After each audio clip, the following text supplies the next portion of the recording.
Armas espirituais para a quaresma. Mateus 9, a partir do versículo 14. Olha o que diz a palavra. Então os discípulos de João dirigiram-se a ele e perguntaram: por que jejuamos nós e teus discípulos não? E Jesus disse: pode os amigos do esposo estar triste enquanto o esposo está com ele? Dias virão em que aí sim eles jejuarão. Sabe que uma das armas espirituais que a Bíblia nos mostra é de fato necessárias, porque Jesus, ele morreu na cruz por cada um de nós. Ele subiu aos céus e enviou o Espírito Santo, mas nós não temos mais Jesus visivelmente. Imagina que bênção, Jesus visivelmente caminhando no nosso meio, com aquela túnica branca, aquele manto vermelho atravessado no peito.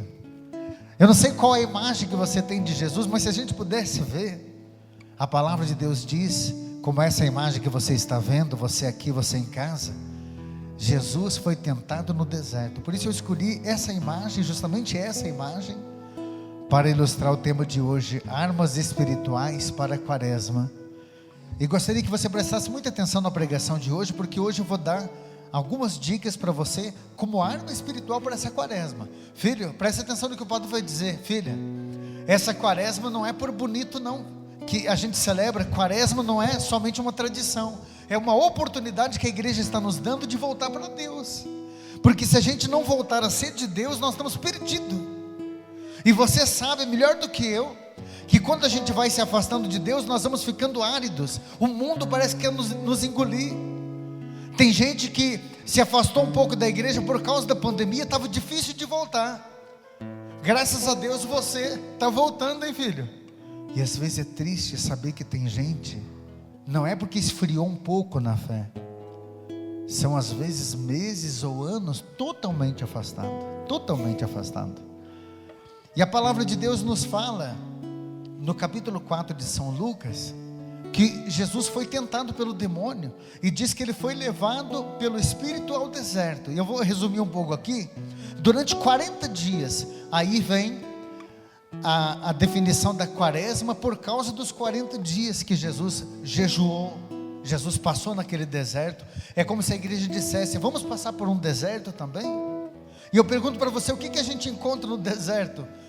A gente não encontra muita coisa não. No deserto é aridez mesmo. No deserto a pessoa passa a mortificação da carne, a pessoa passa pela aridez física, psicológica.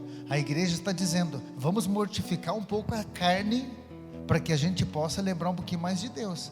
Porque mortificando a carne, a nossa alma se aproxima de Deus, não tenha dúvida.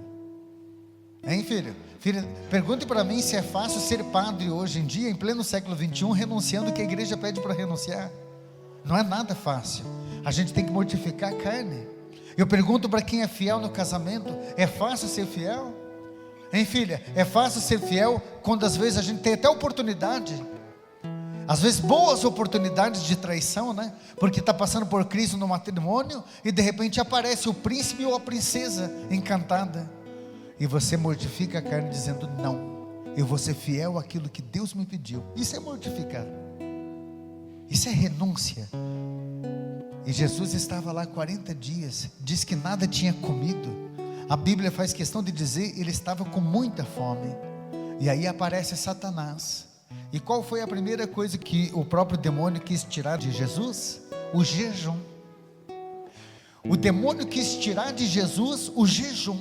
Esse desgraçado, com perdão da palavra, mas esse bicho não merece menos, esse infame, quis tirar do nosso Salvador, de Jesus, uma arma espiritual que era o jejum. Porque ele sabia muito bem: se eu tirar o jejum dele, eu vou enfraquecer Jesus, ele não vai ter tanta força assim. Aí o que o demônio faz? Se tu és o Cristo, transforma essa pedra em pão. E Jesus não era bobo. Jesus diz: não só de pão vive o homem, mas de toda palavra que sai da boca de Deus. O diabo começou a perceber que Jesus não estava brincando. E ele começa a oferecer riquezas. A Bíblia vai longe dizendo, e Jesus começa muitas vezes na oração e no jejum. Jesus, por 3 vezes, Jesus diz: está escrito, não só de pão vive o homem. Está escrito, adorarás somente o Senhor teu Deus. Quando o diabo diz, se você se ajoelhar diante de mim e me adorar, eu vou dar tudo para você, eu vou te dar todos os bens que você quer. E Jesus diz, está escrito. Jesus estava tirando coisas da Bíblia, da palavra de Deus. Filho, olha aqui para mim, pelo amor de Deus, tente entender que o jejum é uma arma espiritual nessa quaresma. Tente entender que a palavra de Deus é arma espiritual, porque diz a Bíblia, e vai encerrando aqui no capítulo 4, ali no versículo 11, depois de tê-lo assim tentado, de todos os modos o demônio apartou-se dele, porque não suportou a força da palavra. Você tem usado a palavra de Deus? Gente, que bonito que é quando a gente começa a instigar as pessoas a usar mais a Bíblia, porque isso daqui vai te ajudar muito. Vai te ajudar muito. Quando você começa a ler mais a Bíblia, quando você começa a andar mais com a Bíblia, você está incomodando somente um ser, que é o próprio demônio. Aquele que talvez é ele que te incomoda muitas vezes. Você vai incomodar as trevas, porque a palavra de Deus, ela incomoda e faz com que Satanás tenha medo de nós. Se você chegar na tua casa, pai e mãe, escute o que eu vou dizer, e perguntar para o teu filho se ser fiel no matrimônio é certo ou errado. Se você perguntar para o teu filho se é um bem ou não obedecer pai e mãe, se você começar a fazer perguntas de ordem moral para o filho, e as respostas do teu filho for de acordo com a Bíblia, significa que você está evangelizando de fato, hein? Significa que teu filho, ele está acreditando na palavra. Agora, se você começar a perguntar para o teu filho algumas coisas que estão na Bíblia, e teu filho começar a flexibilizar, significa que precisa mais Bíblia lá, precisa mais palavra lá. Porque tem muito jovem que já está questionando coisas que há séculos a igreja vem mostrando. Por exemplo, a estrutura de família, pai e mãe, que constitui matrimônio, ou seja, une-se numa só carne até que a morte os separe. Não tem muitas jovens aí que estão só indo morar junto, ou estão só ficando, né? Já tem relação sexual antes do casamento. Isso já não é normal. No mundo hoje isso não está se tornando normal. Me perdoe dizer, mas se isso está se tornando normal na tua vida, ou na vida dos teus filhos, é porque está faltando palavra. Porque tem muitas coisas que está escrito, e aquilo que está escrito nós devemos seguir a ferro e a fogo. Que nessa quaresma o Senhor nos ensine a voltar para Ele, a voltar. Olha o que diz aqui a palavra do Senhor. A palavra do Senhor diz assim: voltai-vos para mim e eu me voltarei a vós.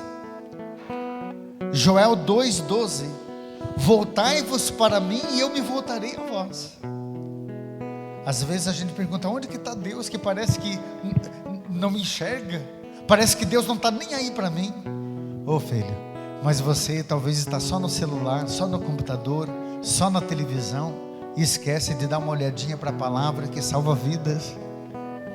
Tem gente que tem dificuldade, e eu sei que é uma questão de hábito, e quando você começar a usar mais a Bíblia dentro da tua casa, essa arma espiritual vai fazer com que teus filhos comecem a olhar diferente para a Bíblia. Pode ser que eles não vão querer uma para eles, mas vão ter orgulho de você, pai, vão ter orgulho de você, mãe. A tua palavra vai ter mais peso quando teu filho, a tua filha souber, ou teu namorado, a tua namorada, jovem, quando souber que você é um homem da palavra, uma mulher da palavra. A gente tem autoridade. Agora, quando a gente não tem sensibilidade espiritual, a gente acha que ler a Bíblia a gente não sabe muito, é até meio chato, né? Ou às vezes tem até vergonha, talvez até vergonha de andar com a Bíblia embaixo do braço, de você andar com um crucifixo. Hoje em dia, pode ser que seja. Só que isso é triste, porque o Senhor disse: se você se envergonhar de mim, eu também vou me envergonhar de ti no dia do juízo final. Então que Deus nos livre disso, né? para dizer para você: armas espirituais não podem nos faltar, porque o diabo não está brincando com você. Filho e filha, o diabo não está brincando com você. Eu tenho certeza que tem gente aqui que está sentindo na pele que esse encardido não está brincando com você. Você está incomodando muita gente. Quando não é fofoca, quando não é pessoa, parece que é culpando você do que você não fez. É desemprego. Parece que a tua saúde nunca teve tão mal. Você percebe claramente que Satanás está ali, na perseguição, na calúnia, em tudo que a Bíblia nos coloca como provação. Então nós precisamos de arma espiritual: o jejum e palavra de Deus. Algo que é importante, e eu vou para o terceiro ponto: a oração. Sabe, gente, nesse tempo de quaresma, eu vou pedir para você, talvez você já reza um Pai Nosso, uma Ave Maria antes de dormir, mas filho, isso é muito pouco para quem está passando por muita provação. A gente precisa aumentar um pouco, sobretudo nesse tempo de quaresma. 40 dias é muito para você fazer um propósito com Deus. Talvez aumente mais do que aquilo que você já faz, está entendendo? Por exemplo, você vai fazer um propósito: eu vou começar a participar da Via Sacra, que é próprio da quaresma. Toda sexta-feira às 3 horas da tarde eu vou fazer a Via Sacra, contemplando cada um dos mistérios da paixão do Senhor. Não, nessa quaresma eu vou aumentar minha oração, vou rezar o terço todo dia, porque eu passei o ano inteiro sem rezar o terço, meu Deus do céu. Na quaresma eu vou começar a rezar. Aumentar a tua oração, você precisa disso. Você está entendendo que não é que Deus precisa que você reze, é você que precisa rezar? Nós precisamos aumentar um pouco a vida de oração. Faça um propósito de aumentar a tua oração. Algumas sugestões: de repente até o evangelho todo dia. Você acompanha aquele evangelho que o padre grava todo dia, o evangelho do dia. Ouça, compartilhe com as pessoas. Está entendendo? São maneiras da gente intensificando. Deixa eu falar algo aqui, além desses 3 pilares, que é a oração, o jejum, a palavra de Deus. Eu coloquei aqui mais 3 para encerrar, que é a esmola, o combate aos vícios e a confissão. Na quaresma não dá para faltar isso, como arma espiritual. Sabe, gente, que a esmola é diversas formas de você ajudar aquela pessoa que precisa. Dar esmola não significa só você dar uma moeda no sinaleiro, você dá um dinheirinho para o mendigo. Não, a esmola vai além disso. Por exemplo, olha o que diz o catecismo da igreja: trata-se da caridade fraterna para alguém necessitado nas suas mais diversas formas, desde visitar um doente, ajuda material, mas também espiritual. Mas aí Deus coloca no teu coração que tem uma vizinha, nem para a igreja vem, filha. Você tem uma pessoa que trabalha com você, que aquela pessoa é quase pagã, e talvez o Senhor toque no teu coração: dê uma esmola para ele, dê uma arma espiritual para aquele miserável, para aquela miserável, no sentido de não ter nada, espiritualmente está morrendo. Está entendendo que isso é da esmola? E a esmola ajuda. Então da esmola vai além. Diz a palavra em Mateus 5,16: assim brilha a vossa luz diante dos homens, para que vejam as suas boas obras e glorifiquem ao Pai. Que brilhe a tua luz. Porque quando a gente começa a olhar para o miserável, nós somos uma luz que acende para ele.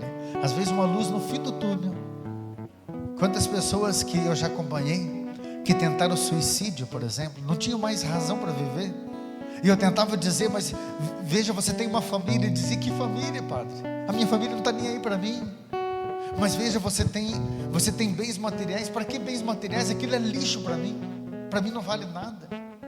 E eu comecei a fazer um tratamento espiritual com aquele homem, e ele começou a enxergar Deus. Era o que mais estava faltando naquela alma dele. Depois, para o combate espiritual, nós precisamos combater os vícios. Escute o que o padre vai dizer. Quando eu falo vício, tem gente que já pensa: padre, eu não fumo, eu não bebo e nem uso droga. É mais do que isso, filho. Porque talvez o teu vício seja aquela novela que você não perde por nada. Talvez o teu vício, você já viciou, seja o rádio que tem que estar ligado, ou a televisão, ou o celular, que o tempo todo você não dá atenção para as pessoas que você mais ama. Celular, WhatsApp, Facebook, Instagram, é só ali. Talvez já se tornou vício na tua vida algumas coisas que não são, às vezes, químicas, mas tem também aquelas pessoas que estão viciadas até no remédio. Você não dorme sem o remédio, você não sorri se não for com remédio. Então começar a mortificar um pouquinho mais a carne, para a gente se libertar dos vícios. Teve uma pessoa que falou para mim: padre, é a primeira quaresma que eu estou fazendo que eu não vou fumar nem beber. Fumar nem beber, 40 dias. E aquela pessoa dizia isso para mim, eu que trabalho com dependente químico, eu vi o tamanho do milagre na minha frente, porque aquele homem estava derramando suor. E eu disse: não está sendo fácil, né, filho? Ele disse: padre do céu, olha aqui, ó, eu derramo suor, mas eu não vou, em nome de Jesus. E eu disse: você vai ver o tamanho da vitória na tua vida, que você vai fazer por 40 dias, pode fazer só por 40, mas a minha oração vai ser para que você se liberte do vício. E Deus vai te libertar, porque Satanás não vai poder mais com você. E eu vou encerrando aqui dizendo Gênesis 1:28. Olha o que diz a palavra: dominai sobre os peixes do mar, sobre as aves do céu, sobre os animais, sobre tudo. O Senhor está dizendo em Gênesis 1:28 que quando Ele nos criou a imagem e semelhança, Ele nos criou para dominar sobre tudo, dominar sobre as criaturas. E quem está viciado, ele não está dominando, ele está sendo dominado. Você está entendendo que Deus não criou você para ser dominado por nada? Não é possível que você que fuma, filho, tenha coragem de olhar para aquela carteira de cigarro e dizer para ela: eu não consigo. Não, você é mais do que isso, você é a imagem e semelhança de Deus. Não é possível que você vai dizer que não consegue parar de beber. Você não criou, Deus não te criou para ser dominado pela bebida, pela droga, talvez até o sexo desregrado. Talvez você esteja vivendo a infidelidade no matrimônio, você não consegue ser fiel, mas em nome de Jesus, 40 dias de fidelidade, para você ver o que o Senhor vai fazer com a tua alma depois. E confissão, padre é médico da alma. Se você faz mais de um ano que não se confessa, você está doente. E talvez porque é uma doença espiritual, você não vê, você não percebe o tamanho da doença. Mas se você pudesse ver a doença de frente, você ia se ver talvez amarelo, com feridas gigantes, você ia correr. Você precisa da confissão, porque a confissão nos liberta contra os males. A gente não vai precisar depois prestar conta de pecados gravíssimos, se a gente pedir perdão. A graça é muito grande. Tem gente que vai usar dessa arma espiritual. Em João 20:22, Jesus diz: a quem vocês perdoar os pecados estarão perdoados. Disse para os padres, disse para os apóstolos, nós somos sucessores dos apóstolos. A quem vocês perdoar os pecados serão perdoados. Você precisa nessa quaresma, antes de chegar a Páscoa, se libertar daquilo que talvez aconteceu nessa alma aí. Quem toma posse dessa palavra, põe a mão no teu coração. Deixa o Padre nesse momento orar por você. E eu quero pedir, Senhor, pela autoridade que vem do teu nome, pela intercessão de São Bento, que todos aqueles que tomam posse da tua palavra, que estão usando essas armas espirituais, que possam sentir o poder da tua graça e sintam-se abraçados por ti, por Cristo nosso Senhor. Amém.